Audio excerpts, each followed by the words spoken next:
Hello everybody, welcome to round 2 of the race winners road trip, and we have landed on the 1977 United States Grand Prix with real grids. James Hunt is on pole. He only finished 5th in this World Championship though, so like with the previous race, that makes the driver who finished 5th in the championship the favourite to win the race, and like with that race, because we have stayed in location, then James Hunt is ashmanhaugh like Michael Schumacher was last time, which is a tiny little village a bit further north. But he's got Hans Joachim and John Watson behind him. Watson has held himself up. That is not good for John Watson. That takes Watson and the village that he represents out of the equation. But Stuck isn't even, he didn't finish very high up in the championship, did he? So what does Stuck represent? Beeston St Lawrence, which is a tiny, basically a hamlet. It's so small, I don't actually know where it is. I know where most places are around my area, but I don't know where that is. So, yeah, if Stuck was to get past James Hunt, well, I've got to figure out exactly how to get somewhere. And at the moment, Stuck is giving it his all. He wants to make the most of this opportunity. Very rare opportunity for Hans Joachim Stuck to win a Grand Prix, but he's got it today. You've got Mario Andretti in there behind, and nikilauda as well. Lauda was the world champion in this 1977 season, so Lauda would be the favourite and would therefore keep us in place. And although he's in 4th at the moment, it's not inconceivable that he could come through to win. Hakkinen started down quite low in Malaysia, didn't he? And he came through to win, and Lauda, a similar situation, although he started, I think, a position or two further back than Mika. But he's already up in a 4th, and he is on the race leading pace. He is in that group, so it could well happen. But at the moment, he's got it. He would have to find his way past Hunt, Stuck and Andretti, but we've already seen that mistake from John Watson, so it shows that mistakes can happen around this Watkins Glen circuit. And look at that, Andretti running a bit wide there, but he doesn't appear overly bothered or affected by it. So it looks like Andretti represents Beela Green, which is another tiny little hamlet with about one house in it. So it looks like whatever happens, I'm going to go to a tiny village or a tiny hamlet with one house, unless nikilauda can get through. And it's, well, at the moment it's Andretti versus Stuck for second, but that might just help to protect James Hunt a little bit. How far is he through? Is he through the second lap yet? I don't know. I think it's coming to the end of the second. No, this is at the start of the lap, isn't it? I don't know Watkins Glen that well. In fact, this is the first time I've done a race on here, so yeah, trying to figure it out. But Hunt at the moment, I think we must be into the second. We're definitely on the second lap. Might even be on the final one, but we'll find out in a bit. I've lost track already. Too busy thinking about where we might be going to get our challenges set. But look, there's Scheckter in the wolf. He is down in 6th, but a long way off of this top 4, which is now becoming a top 5 because Patrick Depailler is slowly closing in, but he is still a distance behind at this point in time as Hunt continues to lead. And then you have Stuck still, Andretti and Lauda, and they are closer together than ever before. And Patrick Depailler is coming into the picture now, and Stuck is going to have a look, but he has to tuck in because he would have outbraked himself and ran into the McLaren. That much was clear. But Andretti is now trying to come back at Hans Joachim Stuck. Andretti clearly feels Hans Joachim Stuck and Andretti. What's going on with my mouth? Andretti clearly feels that if he could pass Stuck, he could give Hunt a clear run for the win. He said something else then because my consonants getting all muddled up. But he could give Hunt a clear run for the win. But at the moment, Stuck is still there, and I think while Stuck is attacking Hunt, he is also semi-protecting James's lead, and we are coming towards the end of the race now.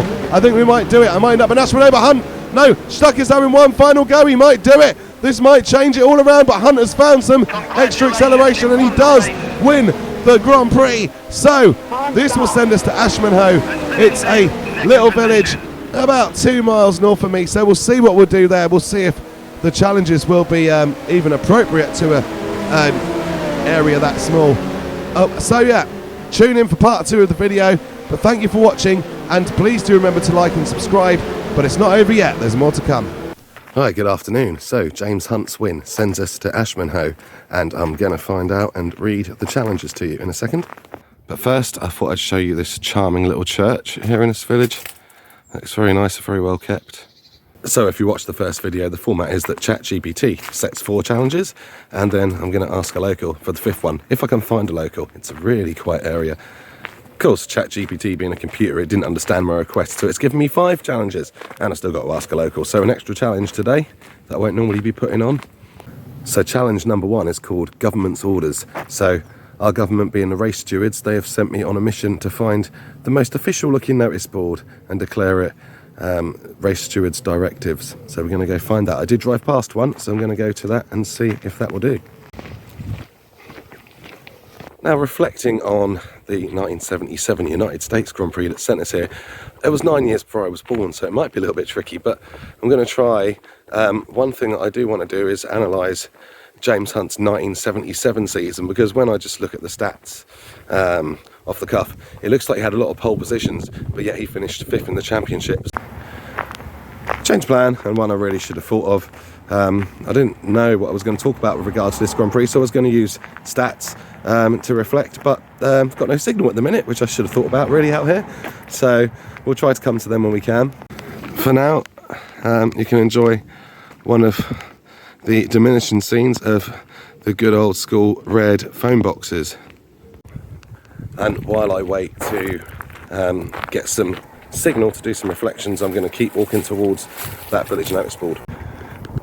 So James had 6 pole positions in this season, second only to Andretti with 7, and obviously Lotus were building up for 1978, McLaren sort of on the way down from 1976, and in the middle Ferrari popped back up. And when you consider James took 3 wins from 6 pole positions, first of which was in the British Grand Prix, and they were all in the second half of the season, but all the other races in the second half of the season James did not score any points. Contrast that with nikilauda, 2 pole positions, 3 wins. So still not a massive amount of wins, but obviously the consistency was there, and Lauda and Ferrari took the title.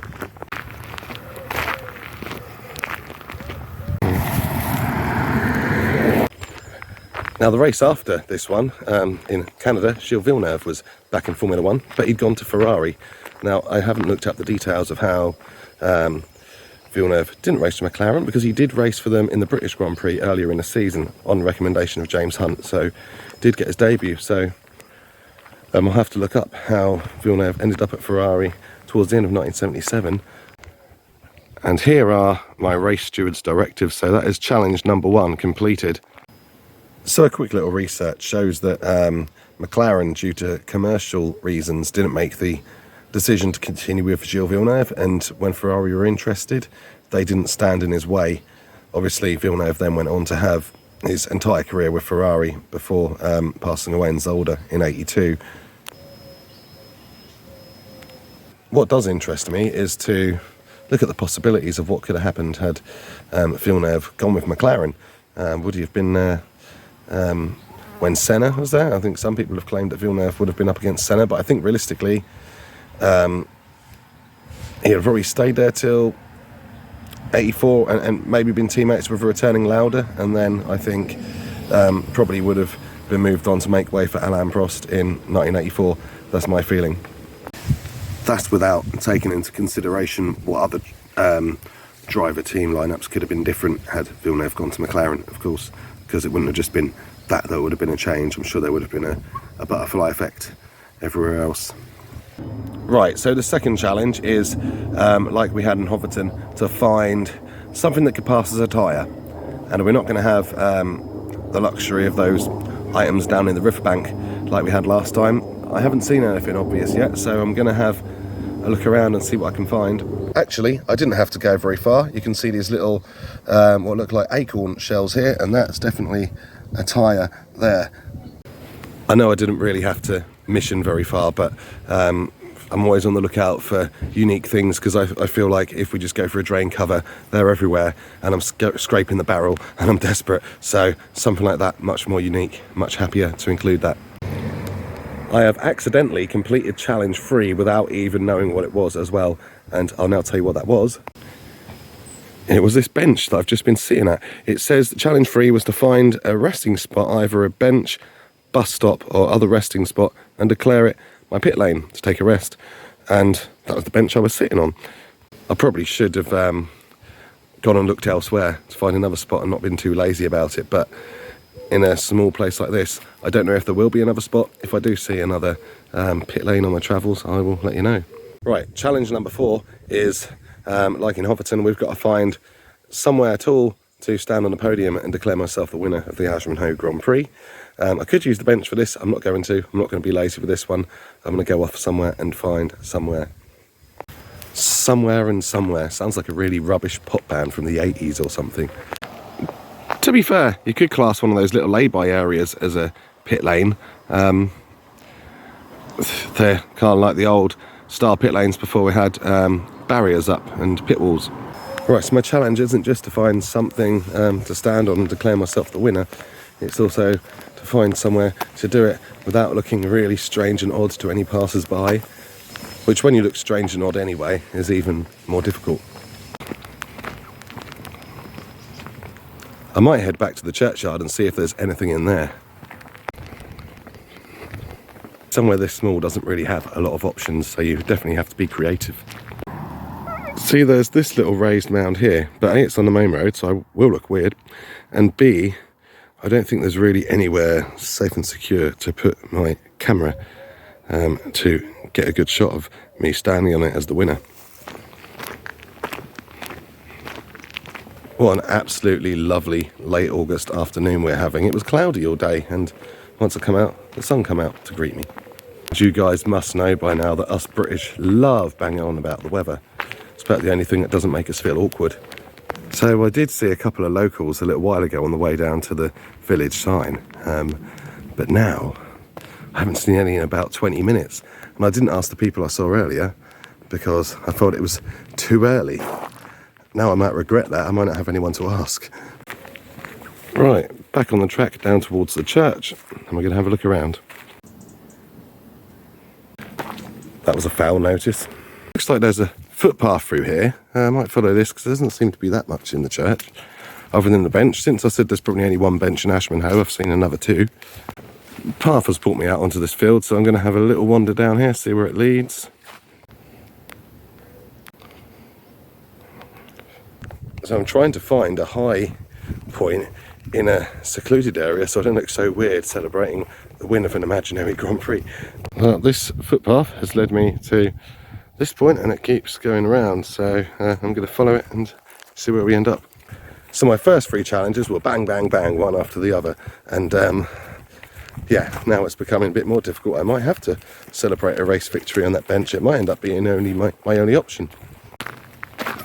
Right, I've come to this lane. I'm going to follow it there. It did look like there was a field that doubled back around, a path that doubled back around the field behind me, but I wasn't certain that it was public, so I figure it's safer to come this way. I really don't have my bearings at the moment, so I haven't got a clue where I am.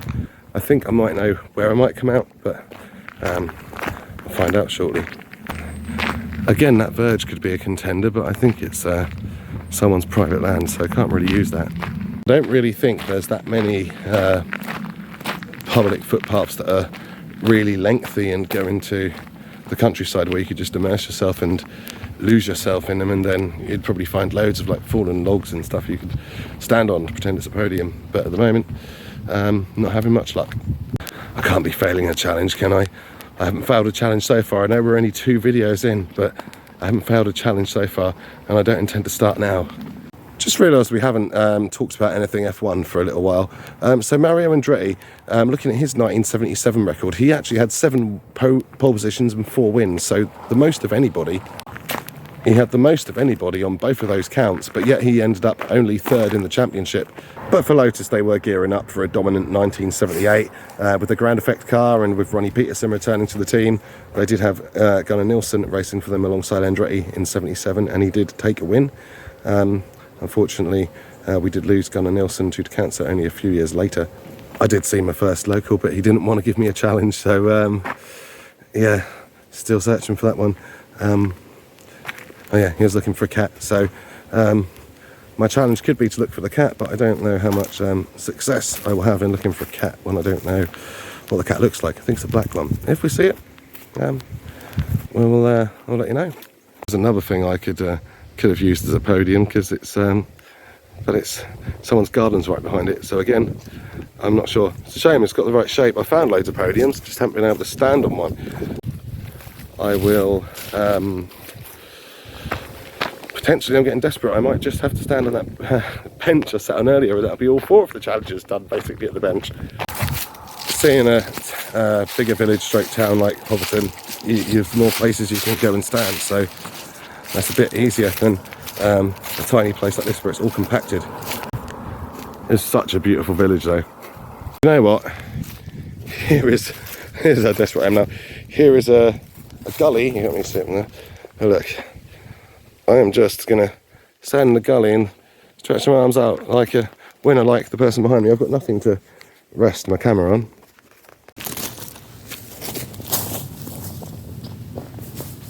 P1, P1, P1, P1. If you're going to look silly, you might as well do it in style on a little mound of earth. See, I know that I'm not doing anything wrong, but, you know, here's the thing with the UK now. You have to explain yourself for every little thing, and I'm not game for that, you know. I'm not doing anything wrong. I'm out to entertain you guys and myself as well. And, yeah, if someone sees me and they've seen my channel and know what I'm doing, that's fine, but I don't want to have to explain, because sometimes trying to explain things to people, it's like talking a different language. Right, anyway, we are calling challenge 4 done, which means we move on to challenge 5. Right, so challenge number 5 is to find a short stretch of path, time myself walking it and try to do it in the quickest time possible so I can declare it a lap record. I have already walked around the majority of Ashmanhaugh, so I'm going to see if I can find somewhere I haven't been yet. Right, so we're back at the bench and we haven't been beyond the bench this way yet, so I'm going to do something around this way. Right, so if you can see the sort of give way post halfway down there, beyond that, right at the bottom, maybe you can just see it on the corner, there is a telegraph pole there on this side of the road. I'm going to walk to that and see how long it takes me. I'm going to power walk it. Okay, so level with this bin is the start point. Certainly didn't show Bottas-like reactions at the start of that one, that's for sure. Started about a second late. There's that pole, so we're past that one. Get way too distracted when doing the challenge where I need to be quick, like I did with the rubbish in Hobbiton, where I went, ooh, what a pretty bit of rubbish for about half a minute. Tree, pink flower stuff, and then the post. Quick check back at the timer here, and it's yeah, it looks like it's going to be about an average Grand Prix lap time, or certainly for maybe a slightly longer lap like Spa or Singapore or something. Just had a bird running across the track, flying. But it's like a spectator running across the track, no safety car, still going. Here we are, that telegraph pole's basically in someone's garden. I've got to be ready to stop the clock now. 2 minutes 20.69 seconds. So that wasn't terrible. And as it's the new track, it is a lap record. I'm going to tell you that right now. I managed to get 69 in there. Right, so now I'm basically done. But I still need to find a local for a challenge. Means having the confidence to open my mouth and ask. But I've got to see somebody first. Prospects. Not great. Ain't no flagging down cars asking them, that's not going to happen. And there isn't going to be any asking friends this time, because I know one person who lives here, or used to live here, and I have no clue where she lives, and she's usually out on her horse. No sign of a little black cat either, unfortunately. That's it, that's the other ankle gone, well done. Right, I am back at what I am going to call my thinking bench. I might have to ask a pigeon for a challenge in a minute. They're the only locals I'm seeing. Pigeon, give me a challenge. I'm sorry, fly into a nearby garden and annoy the dog and then randomly poop in on random cars. That's just not viable. So yeah, looking back to Rupert Keegan again briefly, a point to note, even though Hesketh closed down at the end of 1975, private Heskeths were being run by different entrants for another couple of years afterwards. But yeah, with nothing like the success that they had when James Hunt was in the team. How on earth has that happened? I must have lent on the poor thing when I was thinking. And yes, of course the thinking hurt a lot. I need to find somebody around my own age group really to ask. There's not many of them here. I think like people above 50 always seem to think that you're going to mug them regardless of what question you ask them. And I have far better things to do with my time, like going around doing challenges and falling off of mounds without realising that I'm filming the aftermath of me doing it. And then going, oh, that's my other ankle gone. That explains that clip earlier. I'm going to include that. That's it, that's the other ankle gone. Well done. in all honesty, I've only seen about 5 or 6 people all day. So yeah, what I might do is have a walk around the loop around the church again and around that footpath, and if I don't see anybody by then, I'll ask ChatGPT for another challenge. Technically I've done 5, so I don't need to do a 6th one, but I'm set on it, so I will do. There's another of those acorn type wheels. Really good. I've just seen a rat running across the road. That's the 2nd time I've seen that rat or a similar rat, so maybe his challenge would be to gnaw on something. Maybe I could go and gnaw on that telegraph pole or something. I am feeling a little bit hungry, especially with this wait for a local. I'm now going to get up and walk that circle around by the church again, and hopefully I'll see someone en route and get my final challenge. There's got to be a dog walker out or something, someone that's approachable enough. I think I'm more scared of their judgment than they're scared of me, that's for sure. Maybe I'm looking at this the wrong way. Maybe the challenge should just be find a local. Find anyone humanoid. Mr. Pigeon hiding in the tree, what challenge do you set me? It's funny, you know, I thought I'd be able to film this video pretty quickly today, but the finding a local is the old needle in a haystack thing. Didn't remember the posh word for it. It's a bit unfortunate earlier that when I filmed the aftermath of me tripping over, we didn't actually catch the trip on camera, we only caught the aftermath. I'll make a point about this church tower. I can't remember the figures off the top of my head, but most of these sort of round church towers are in Norfolk, the majority of them in the world. There's a fair proportion in Suffolk, and then there's about 5 dotted around the rest of the country, and I don't know if there's one abroad, but yeah, Norfolk is the predominant place for these circular church towers. If you're interested in that data, it is available online. I couldn't tell you what to search for, but I know I searched for it once and found it, so that data is openly available.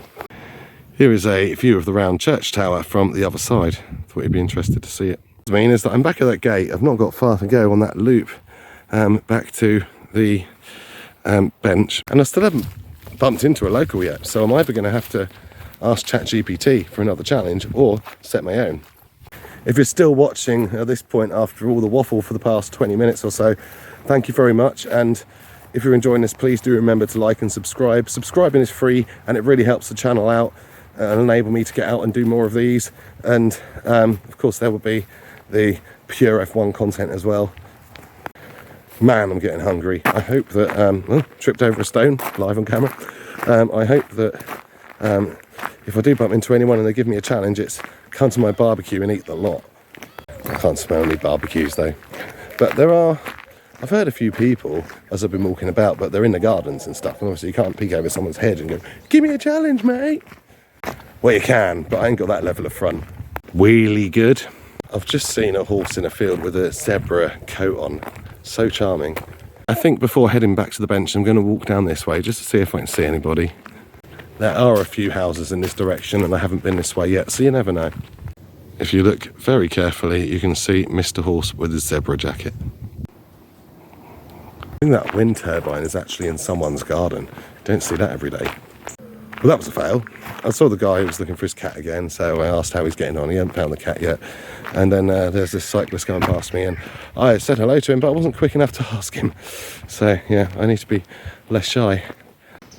How to run a channel when you're shy? Badly.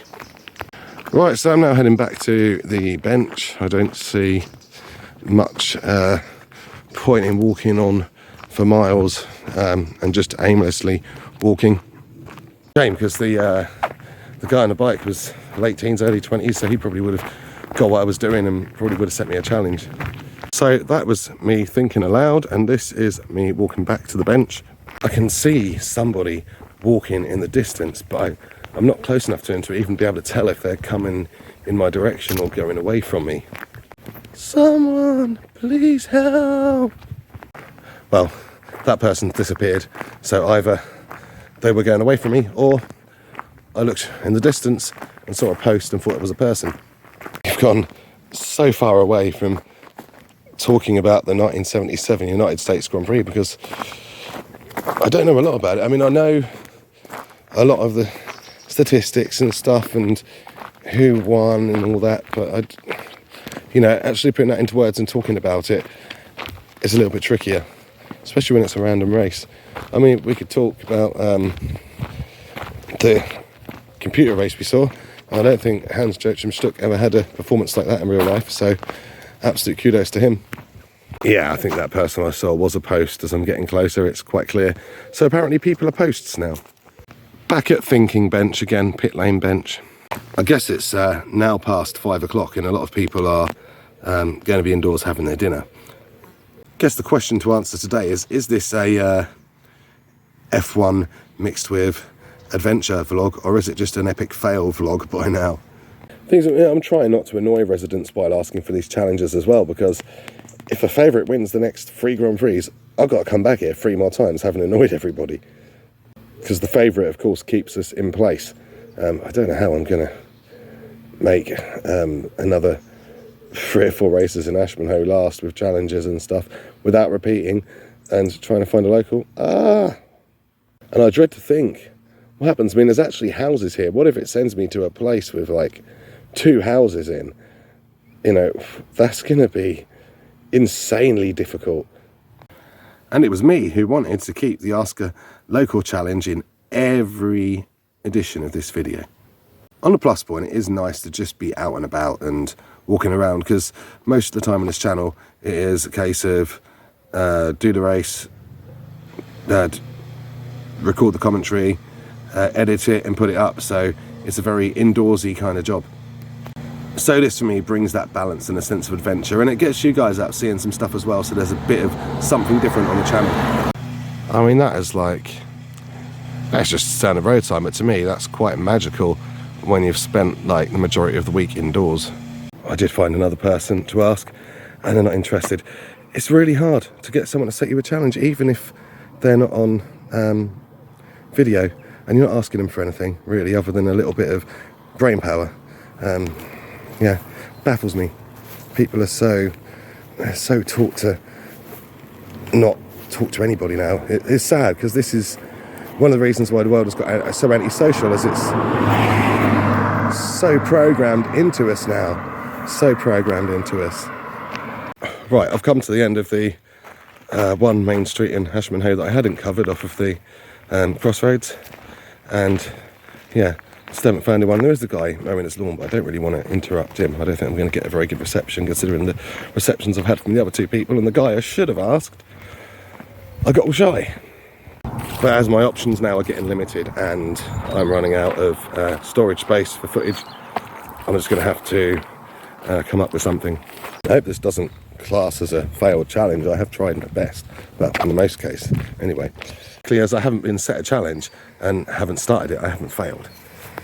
I do want to get out of here soon though. I'm hungry and I'm just about done with the day. Right, I am going to ask ChatGPT for one more challenge.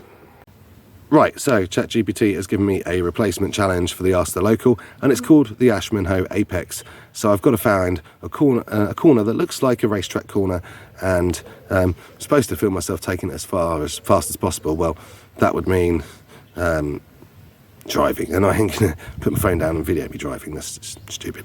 So, but I know where I'm gonna head, and I know the corner that I want to choose actually. So just got to get there.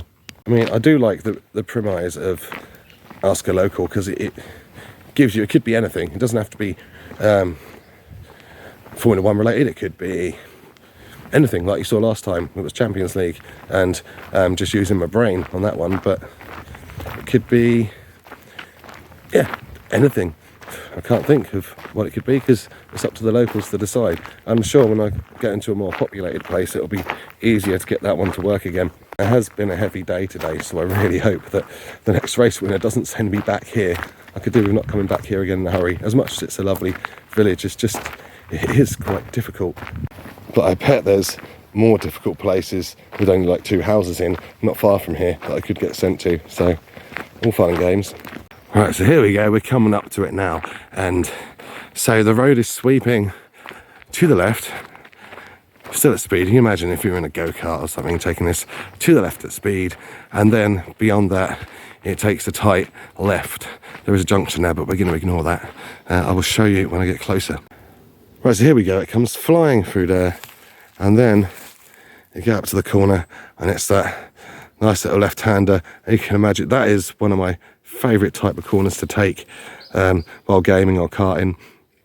Obviously, I'm not advocating for driving down at speed. You should always be driving according to the road conditions, and even though it's a national speed limit here, technically, yeah, you shouldn't be doing national speed limit. It's like 30 to 40 mile an hour tops, absolute tops, because you don't know what's coming around that tight corner. So yeah, drive sensibly, guys. So that is me signing off for today. Obviously, didn't all go according to plan, as you saw, but sometimes it doesn't, and we were blessed last time. We weren't so blessed this time, but we managed to get 6 challenges done nonetheless. So all it remains to say is, if you've enjoyed this, please remember to like and subscribe. Subscribing is free and it really helps the channel out, and I will catch you guys soon for another race. All the best.